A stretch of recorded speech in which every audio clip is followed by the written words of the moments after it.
Oh, Okay, so we've got Justin Wages, David Kinlock, and Andre Grundy from Don Luchi Prosecco. And we're going to have Justin kick us off with kind of telling us a little bit about his background. all right. Good evening, everybody. How y'all doing? First of all, Natasha, we want to thank you for bringing us on and helping us spread the word about our new venture. We really appreciate it. But first off, I'm born and raised in Charleston, South Carolina. My name is Justin Wages. My background, man, so I grew up in the boating industry. My father years ago started a boat interior business, and he started in a garage in Goose Creek, South Carolina. And since I was young, I would work in that garage with him. And then, I saw him build this business. Me and my brother and my younger siblings were able to then join the business and take over the business. So right now, that's what I do full time. On the side, I started a clothing brand. The first one was Lucha Royale. I ran out of money, so that one had to go. I was young, running that business. Andre is with me at that time. And I started Dope and Rare after that, which is a lifestyle brand, which it'll be 10 years old next year. So just, you know, management, leadership skills, things of that nature has helped us or helped me with starting this Prosecco brand. But that's just a little bit about me. Okay. All right. How about you, David? Yeah, David, born and raised right out here in Charleston, South Carolina as well. Been an entrepreneur pretty much all my life. Yeah, did a little college after high school, Benedict College, if anybody knows about that place. Did a semester over there, and I was like, man, I'm done with this because everything that they were teaching, I mean, we already knew the basic fundamentals of survival out here in the world. So me and my twin brother, we started our own recording studio. It's called 21st Century Entertainment. Been doing that for over 20, 25 plus years, right out here in Charleston. And of course, that was a vehicle to get us doing other things. So we started doing little real estates and anything just to have a fabulous life like how we're doing now. Yeah, so yeah, and of course I've linked up with my boys Justin and Grundy, Andre, and here we are today with the Prosecco brand, and I'm excited about it. Of that. How about you, Andre? All right, I'm Andre, or as you heard W call me Grundy. Some people call me by my last name. Some people don't even know my name is Andre. It's just Grundy. It's just what happens when you play football in high school. The coaches call you by your last name. But I'm Andre Grundy. I'm born and raised in the Charleston area. I've lived there my whole life. I went to college at University of South Carolina. Got my bachelor's in media arts, which is not reflective of my current job. I got out. I graduated during the recession, so about 2 years went by, kind of messing around.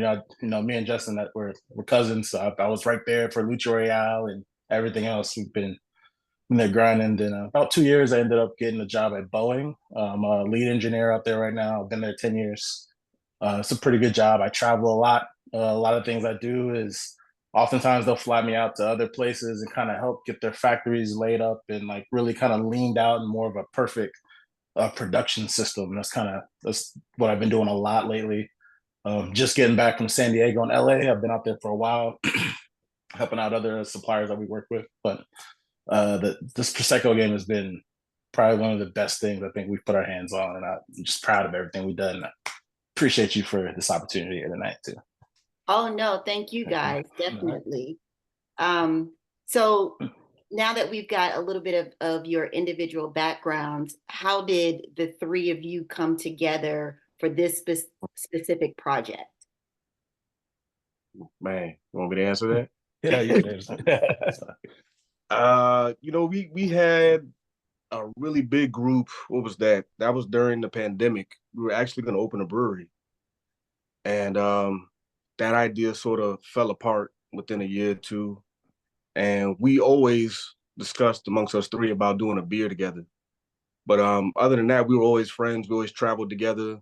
So we always just had that bond of like the brotherhood and, who else to start this business with. Right. Nice. So we have a question in the chat. What made you guys pick Prosecco over other bubbles or wines? Oh, Justin, well, yeah. yeah. So You I go ahead. That's it. Yeah. found the Prosecco. So first off, we were going for champagne. We were. I even talked to some vineyards in California, but after doing research, like I said, we did a lot of research, a lot of just Google reading. It took us a while. Prosecco was just the lane to go to. It was wide open lane. It was Mm-hmm. untouched. Price was right. Tastes just as good. And Champagne France was gatekeeping. Mm, So we looked into Prosecco, which these days they might say Prosecco is under Champagne. We don't think that. We just think it comes from a different place. right. And it's just made a little bit different type of grape, the differences between Champagne and Prosecco. But um, we just decided to go Prosecco, price point, easier to work with. And then the market was wide open for it. Mm-hmm.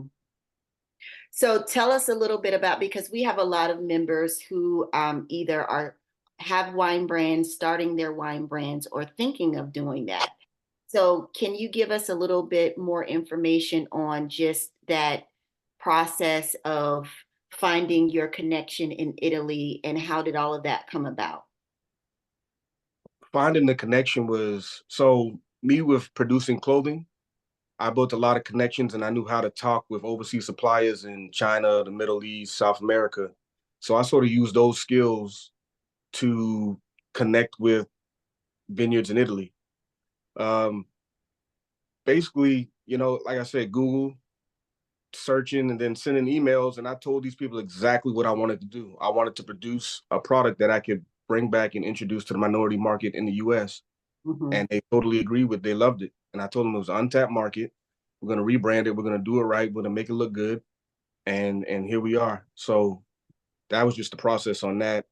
Like I said, a lot of it's just homework and Yeah. then just reaching out, talking to people. You're going to get a lot of no's, but all you need is one yes. Yeah. What were some of the challenges you mentioned initially looking at the Champagne region? What were some of the challenges that you had to overcome with both France in the beginning, and then even when you all decided to pivot and move to finding a connection in Italy? What were some of those challenges, and how did you guys overcome those hurdles? With France, they were just, most people's like, we good. Nah. So they weren't even Yeah, interested they didn't, in Yeah. they the didn't pitch or think, anything. yeah. Okay. The closest we got in France, they was like, maybe next year. I was like, we're not waiting a year for you Yeah. to decide our fate. So we're good. We'll move on. Yeah. As we can say, challenges with Italy, one thing I'll say about this journey, this process, because like I said, we started with beer and we ran into so many issues. But when we moved into Prosecco, this thing sort of flowed smoothly for us. Hmm. So I can't say there was really a challenge when we were working with the vineyard or talking to the vineyard. It sort of just worked itself out for us. So Mhm. we always felt like we were in the right place at the right time. Nice, nice. So when you guys went over to Italy to actually visit the vineyard and meet the producers, what was that process like, and what did you learn during those trips? Y'all want to answer that one? Yeah, I can take it. It was pretty good. We were excited. About 3-4 months before that, we already made our first trip to Europe. We did Amsterdam, London, had a good time, and this opportunity came to go right back. We went to Italy. We worked with an amazing vineyard, and they really helped us out a lot. They set up transportation, everything. They brought us out to them. We talked with them.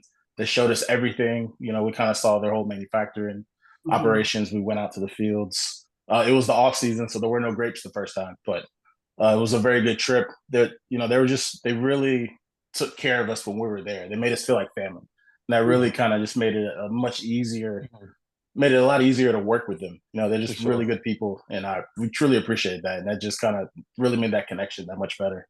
Mhm. Mhm. Mhm. So what did you guys decide, being a Black owned brand, and like you said, there's not many Black owned brands in the Prosecco world right now. What did you guys sit down and decide? How did you decide what your brand strategy would be? I think that was that just came natural. Mhm. We were like, we just want to introduce this to our people and educate them on it. Mhm. And we just wanted something luxurious, classy.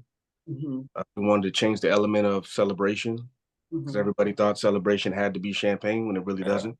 Right. But at the same time, we wanted to let people know Prosecco can be an everyday thing for you. You want to come home and relax, anniversary, birthday party, graduation. It's for any occasion, Mhm. especially this brand. I'm not going to say any other brands, but this brand for sure, any occasion, it works out perfectly for you. So that was sort of just our brand strategy. Just a solid Black-owned company now in Prosecco, which I said there's only, I think we 4 or 5 now, and they're all celebrity owned. So Right. Right. yeah, so it's a different journey for us. Mhm. Being that you guys are more independent and more grassroots, do you feel like opening the door domestically in the US with getting the brand on the shelves, do you feel like there's been an additional challenge in doing that because you guys are more of a grassroots and not celebrity backed brand? Yeah. I mean, I can honestly say, yeah, that it's definitely a challenge. But at the same time, I mean, we're young go-getters, so Yeah. we're able to work. We're able to work through those challenges. And Yeah. yeah, so we've been doing fine. But I know there has been a couple of few challenges. So, but yeah, for the most part, we do well. Yeah. Hmm. I'm also curious as to what the reception has been like in Charleston from the hotels and bars and the places that you guys have, decided would be your marketing demographic.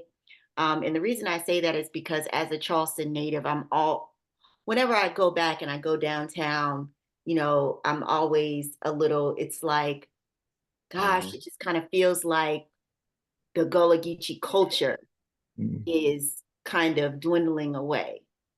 So, and there's so many restaurateurs and so many businesses now that people who are not even native to the South, really. Um, so have those businesses welcomed you guys, being that you are Charleston natives? Have they supported you all in this project? So absolutely, Yeah, Yeah. I think That's so. absolutely. Yeah.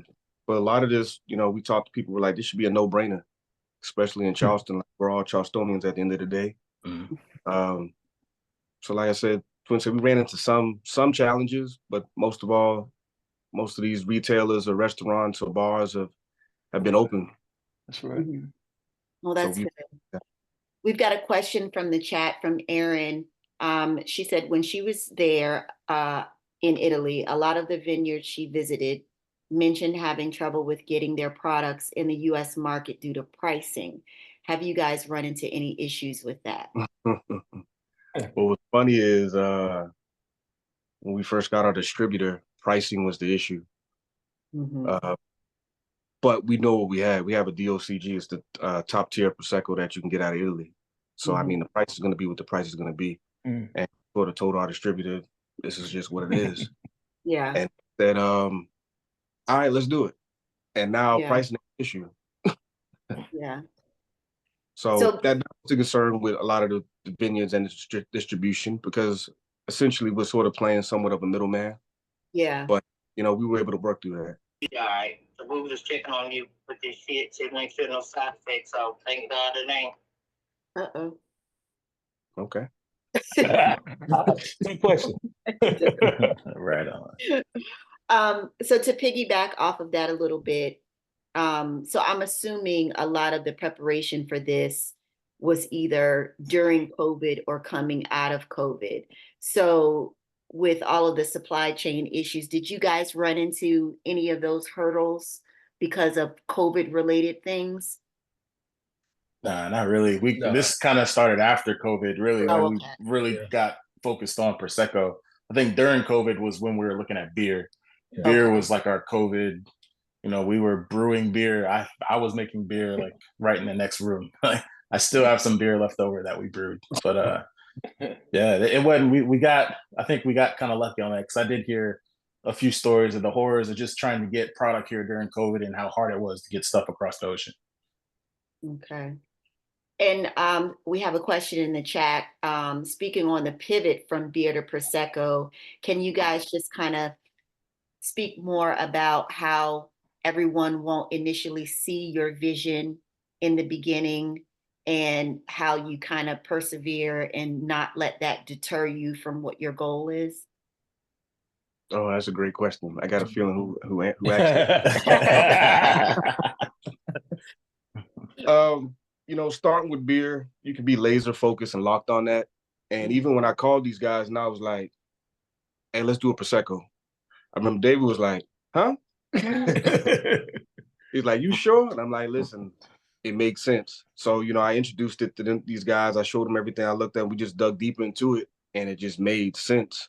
Yeah. And, sticking to the vision, you just got to see it through. Like I said, with this, we want to educate people. So a lot of people just aren't educated on Prosecco in general. Everybody calls it champagne, right?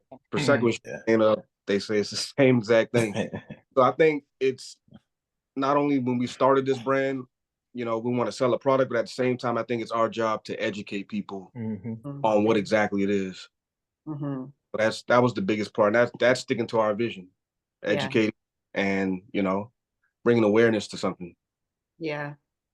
I think one of the issues when I speak to a lot of small businesses that are starting their own brands, we always talk about some of the hurdles that you have to get through in order to scale your business.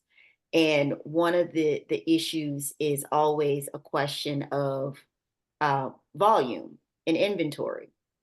So how has that been for you guys? And I know it's kind of like a double-edged sword. It's great when it sells out, but does that also kind of hinder you when it comes to marketing and actually, because at the end of the day, the more people that try it and taste it and enjoy it, the better for you. So how has that balance been? Because you guys have been in business for how long right now? How long has it been in retail stores?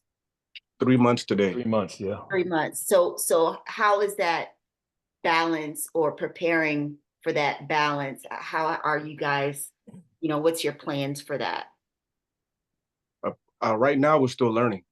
Okay. So we're about to officially sell out. And got a shipment on the way right now coming from Italy.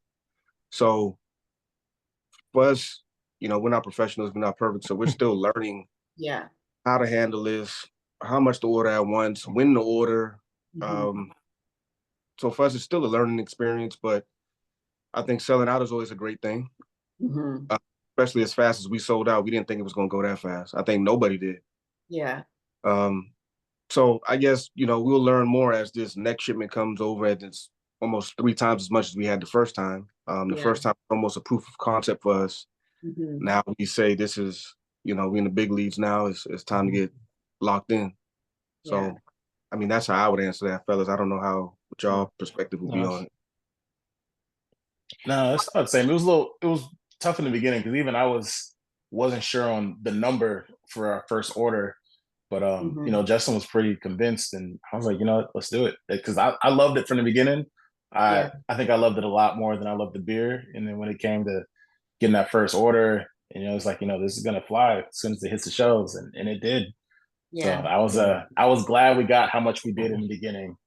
Kind of gave us some cushion to get that next order in. So So I want to go back for a second, just for anyone who is listening and may listen to this later when we post it on our Q Society channel. So you've gone to Italy, you found the vineyard, you found the producer that you like. So what is the biggest lesson learned in getting that bottle from Italy to the US? If there was something that, if someone would have given you this master key ahead of time, say it would have just saved us, maybe hours or days of research or just whatever, just what are some of those nuggets to where you would say, okay, let me pass this information on to the next person, because if I knew this, it would have saved me a lot of time. Good question. That's a good question.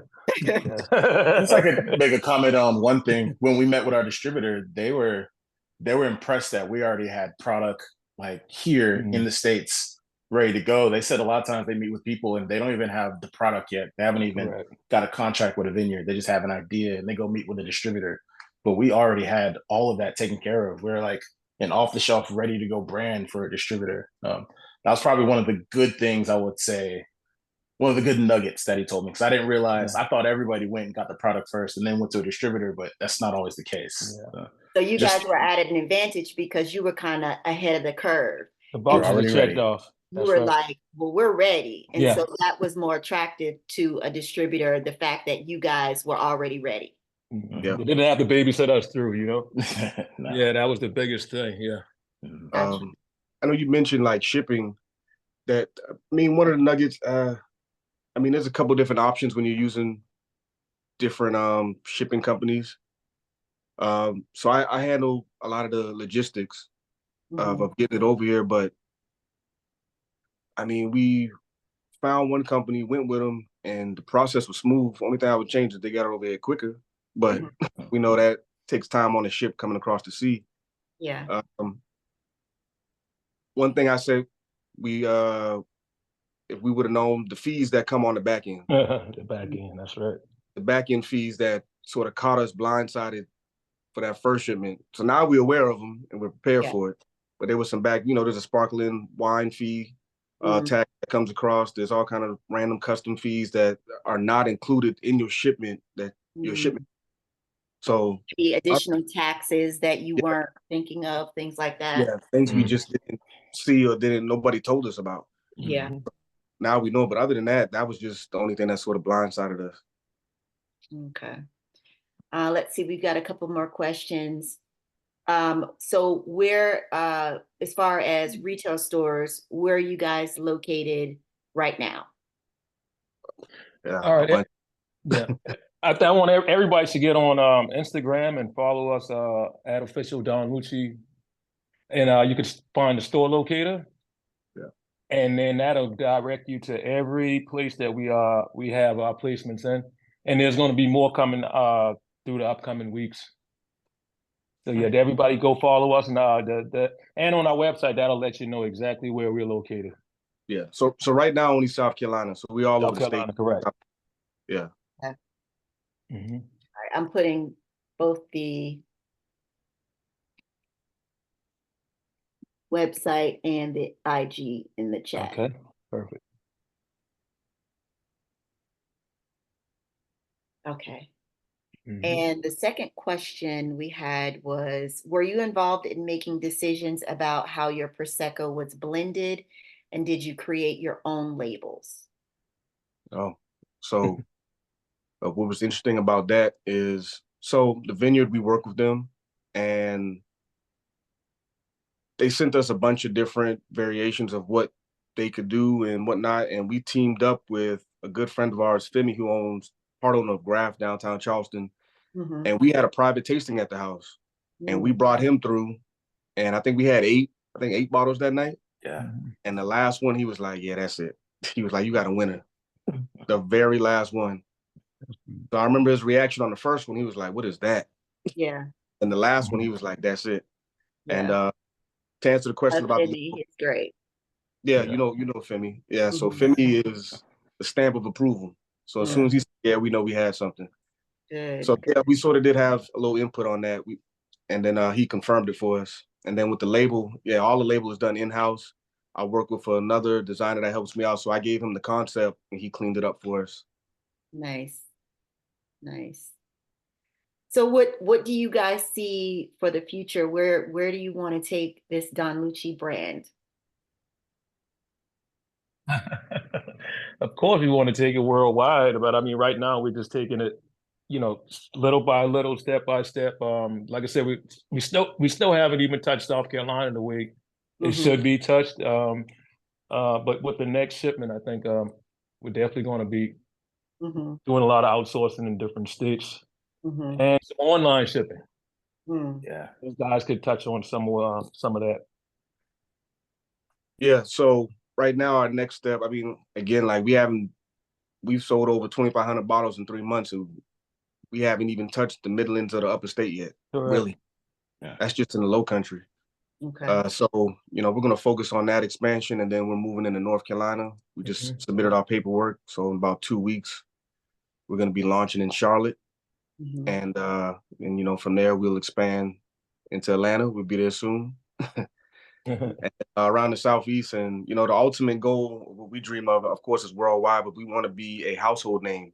Correct. When you walk in the store and you getting Prosecco, Mm-hmm. Luchi. Yeah. Right. Do you guys have any interest in other varietals, doing anything else outside of Prosecco? Oh Yeah. yeah, absolutely. Oh yeah. So we just got back from Italy 2 weeks ago, and that was one of our main points in our meeting with our vineyard. Mm-hmm. Doing some other things. So we can't give y'all all the details right now, Right. but we do have some new things in the works. You know, we like to be very proactive, even if we don't release it till next summer or next fall. We want to get that ball rolling and understand what options we do have. So Mm-hmm. yeah, we're still very open. We're still open to doing beer. Oh yeah. So give us a little bit more, because I'm not sure if a lot of us are very as familiar with the beer business as much as we are with the business of wine. So what were some of the hurdles that you all discovered when trying to do the brewery, which caused you to say, okay, you know what, we're going to pivot and do something else? Yeah, there was a lot. Like A lot. we were heavy in the beer. Like the beer wave in Charleston was crazy. There was a lot of breweries, but we didn't really see one like for us. Like there wasn't really. It's kind of like we were fitting into somebody else's mold, you know. Okay. But love the beer. But I think the biggest hurdle with beer was one, how to make it, and then because you're gonna need a recipe or have somebody make it for you. And then two, the biggest part was the distributor. We could not get a distributor at all. We had beer ready, no distributor. We have kegs, you know, sitting. Like we were right there. Just couldn't get distributed. It was a lot of competition in that market. There's a lot of beers out there. You know, it just kind of made it really tough. Yeah. Mhm. So do you guys think that it was a benefit to try to take on this new business together as a group versus, you know, if you had tried, Justin, if you had said, okay, I'm going to tackle this on my own individually, do you think that the group dynamic ended up being, I guess, a strategy to where you were able to cover more ground in a faster time period than had each one of you individually decided to do a wine brand on your own? Oh, absolutely. I think we all have our different strengths, and it works together. It's like what you call it, like superheroes on a team or something like that. It just works together. That's right. So it just, you know, it's hard to do anything on your own. I say you always need help. You need people around you that have the same vision, same goal as you. Mm-hmm. And we did. We all see the same vision. We all want the same outcome. And that's why I think this is working as well as it is. Nice. Let's see. Sharice would like to know, what are some of your favorite varietal or styles outside of Prosecco for each one of you? Okay. I mean, I like a good Chardonnay. Mm-hmm. Yeah, great Chardonnay. Yeah, that's my go-to other than Prosecco, other than a Don Luchi. Let's just say that.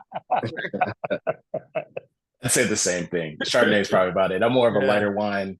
I'm not quite into the reds yet. I'm still waiting for my taste profile to mature a little bit. I'm rosé. Rosé. Yeah. Rosé. Nice. What about what are some of your favorite dishes to pair with? Because you know, I'm waiting on my next seafood. I'm from Charleston. I'm waiting on my next seafood night to try it with some blue crabs. But That's what I'm saying. That's what I was gonna say. But what are some of your favorite food pairings to go with the Don Luchi? Well, yeah, well, you said blue crabs, but I like the red rice and fish. Yeah. Oh, see that. Red rice and Yeah. fish. I mean, how can you not pair that with the prosecco? Yeah, I can see that. I agree. Yeah, I do Oysters. That's oysters. right. They're amazing with the Oh prosecco. yeah. Say that again, Justin. Oysters. They pair. Oh, Yeah, yeah, amazing. Yeah, yeah. perfect combination. Nice, nice. Yeah, I definitely, the first time I had it, I definitely said that, I mean, it would pair well with anything, but the first thing that came to my mind was definitely seafood. And I don't know if it was also subconsciously because of, my Charleston connection and, we just eat seafood and red rice all the time. But yeah, it was definitely, I was like, oh yeah, this goes really well with that. Really. Absolutely. I agree. Agreed. So tell us about what was the process of, getting, like you said, when you guys had a tasting with Femi, it took a couple for him to say, okay, this is it. What about the three of you? Like, what was that process like with just tasting and finding that right formula and saying, okay, this is the one. This is the one here. This is the recipe here. Man, honestly, from my perspective, I can say we didn't know what was good and what wasn't. We was Yeah. sort of like brand new. Like I said, we're still brand new to this. We're Yeah. still learning every day. We're Yeah. still studying to become sommeliers. Like, Mhm. I'm engulfed in this right now. I love it. Yeah. But at that time, what month was that? April, maybe? May. Yeah. Yeah, We didn't really know Yeah. until Timmy took, like, then you taste the difference and you're like, okay, that's a really big difference when he told us what to look for. Right.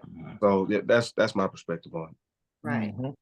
Well, I think that's great that, you guys are, because sometimes wine, just the industry as a whole, can just be kind of intimidating and off-putting sometimes, especially for people who, may be newer to the wine world.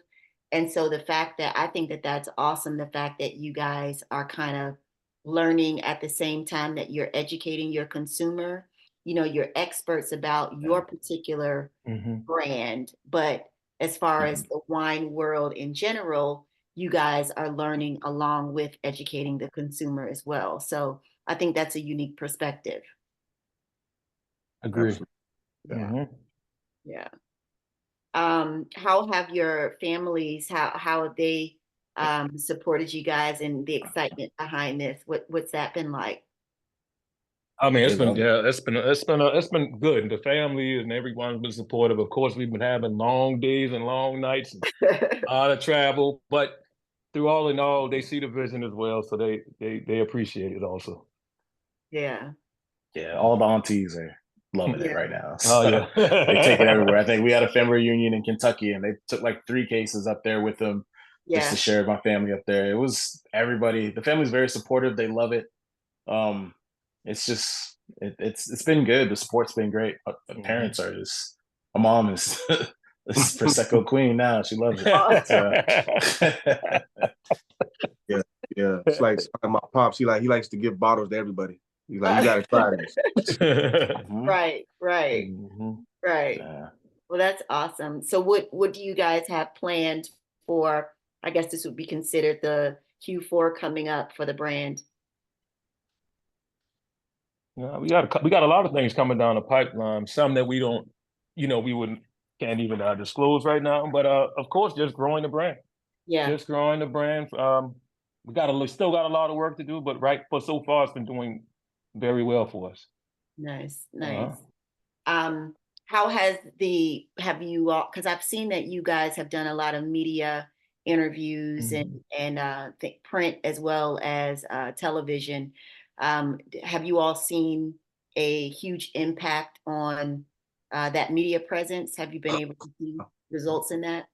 We got a story. We was leaving a restaurant one night, and some young ladies was on the side of the road. They was like, "Oh, y'all them guys with the prosecco." So it's like now around town you get noticed by people. So Yeah. definitely there's a presence now. People are noticing. and they notice us out and Right. about. So most definitely it's been helping. That's awesome. That's Mhm. awesome. Do we have any questions right now from Zoom? Anybody want to ask anything or want to know anything specific about starting a wine brand? I have more questions, but I want to make sure that anybody in the chat gets an opportunity.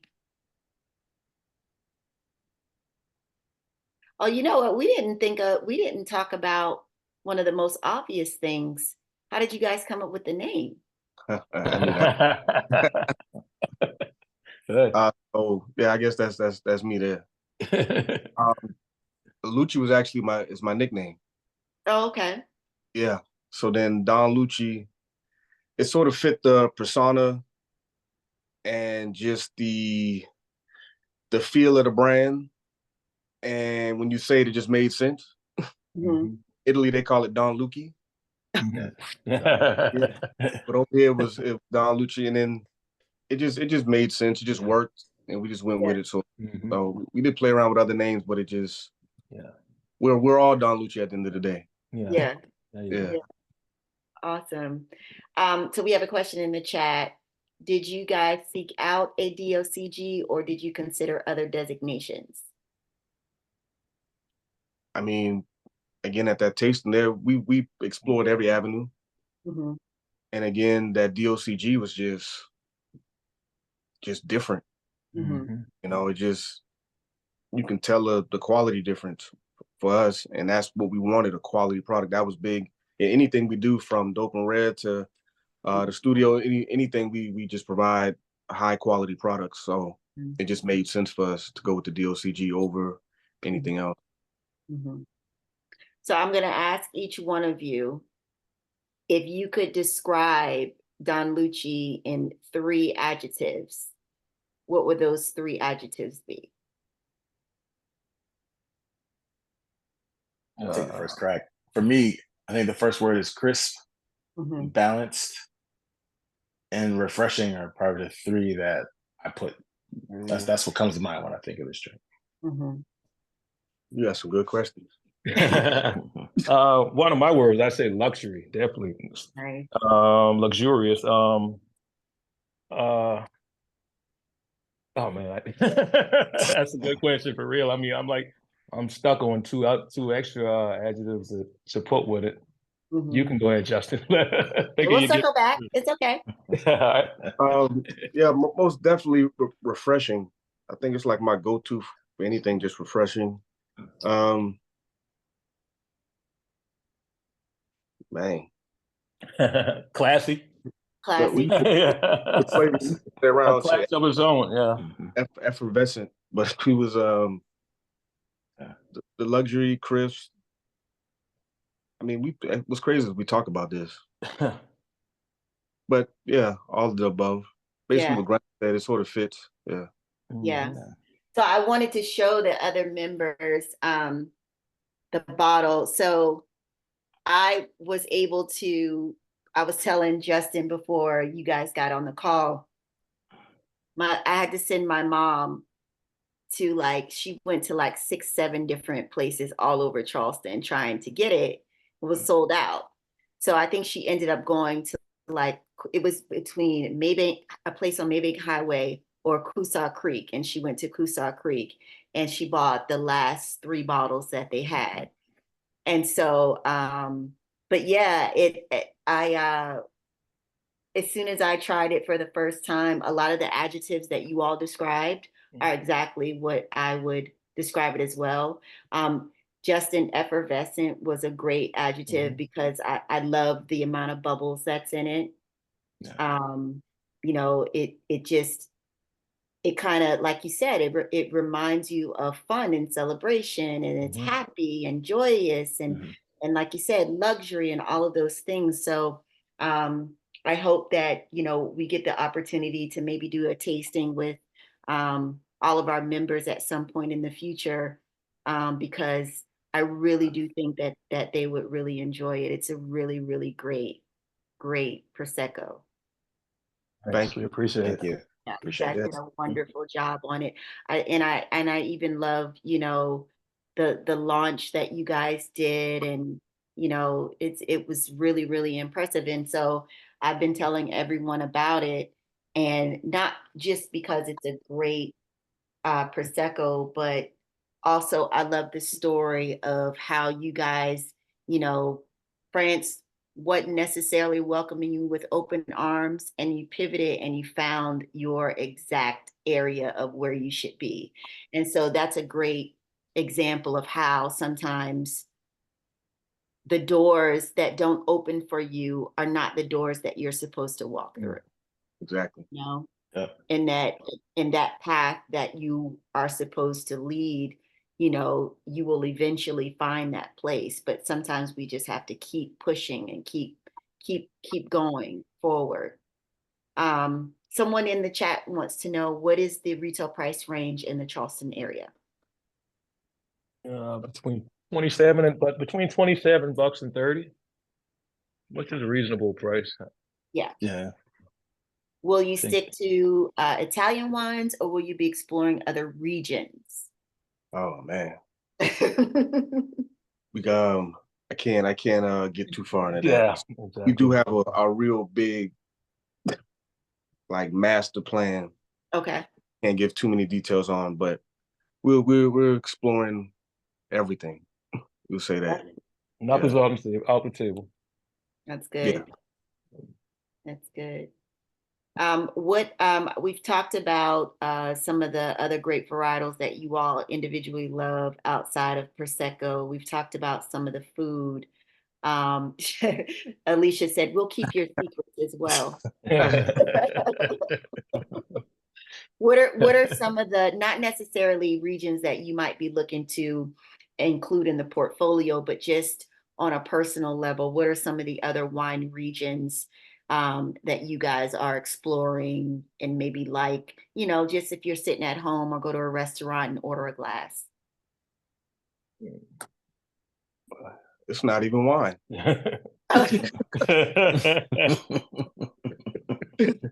And that's okay too. Yeah. That's okay too. Exploring things in Mexico. I'll leave it at that. Oh, okay. Look, we have a lot of tequila fans Hmm. Oh, in yeah. the society. So we go back and forth with wine and spirits. So Mhm. trust Okay. me, you're not alone. Yeah. So like I said, we're open to sort of everything, not Yeah. just wine in general. But Yeah. right now I think we talk some about Mexico. Yeah. Mhm. As Nice. as part of our overall Yeah. master plan. Yeah. Nice. Nice. So did you guys, and without giving away too much information, just for people who might be thinking of starting their own brands, what information or resources did you all look into when it comes to funding? Not really. We self-funded. Yeah, we sell. Self-funded. Yeah, So you all didn't decide to go the investor route. The three of you got together and said, we just want to do this ourselves. Yeah. I think Okay. if That needed equity be, at home. if needed be, we would have went that route. But yeah, no, it wasn't necessary to take on something else that we already could do ourselves. Right, Yeah. right. And the way we balanced our numbers out, Mhm. it sort of made sense for us. We sort of knew how to flip that and make the business eat off itself pretty quickly. Right. Correct.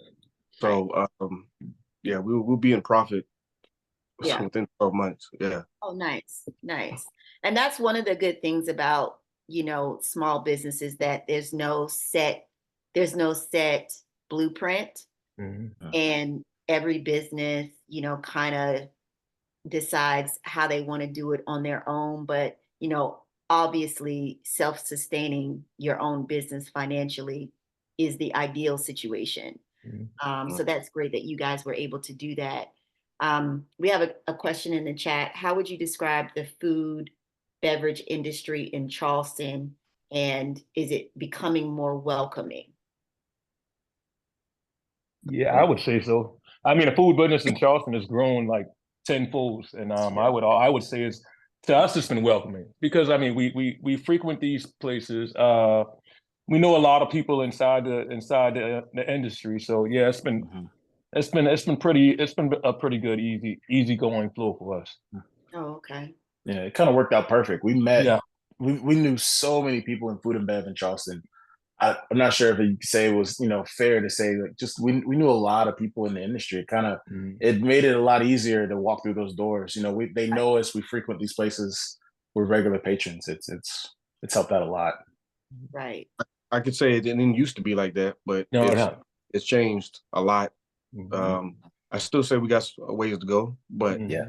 it's a lot better than what it was. And yeah, like I said, like they said, we met and we know a lot of people. So Do you all have any plans to partner with the Food and Wine Festival? absolutely, Yeah. that's in the works. Yeah, that'd be awesome. That'll be a great opportunity for you guys.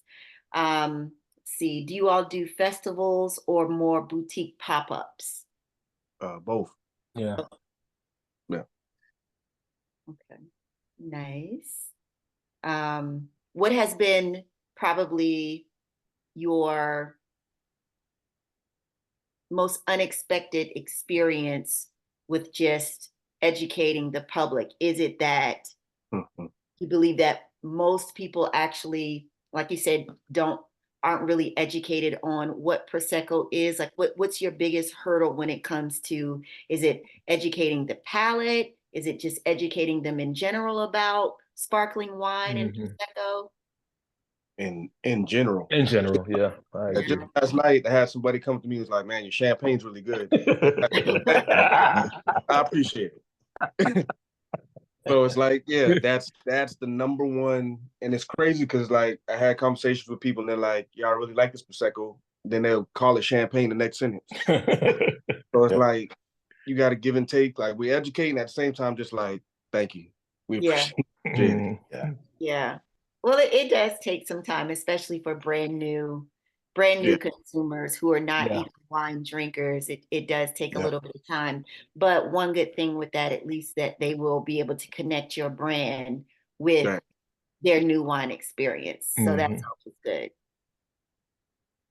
Well, good. Well, does anybody else, before we wrap things up, does anybody else have any questions for Justin, David, and Andre? Good. Well, I just want to thank you guys again for just taking time. I know you guys are busy, but thank you again for taking out time to chat with us this evening. I think that it's been really informative. Like I said, anytime we get a chance to expose our community members to, other people in our community that are doing wonderful things and breaking barriers and opening up doors. We love to do that. And thank you for sharing your story. And I say thank you from the entire Hue Society. Thank you guys. Thank you guys for having us. Appreciate it. Thank you. We appreciate it. Thank you Uh, so much. Also, I know you got everybody on here. They're from across the country, correct? Yes, yes. And we're also going to upload this so those who couldn't make it tonight, they'll be able to watch it. Okay, awesome. So everyone, if you're outside of South Carolina, if you go on our website to the store locator, if you scroll under the map, there's a section where you can request it in your state. So what we do is collect data on who wants it the most. And that's how we know what direction we'll move in next with going state to state. So Oh, that's awesome, because we just had someone to say that they can't wait till it's in Miami.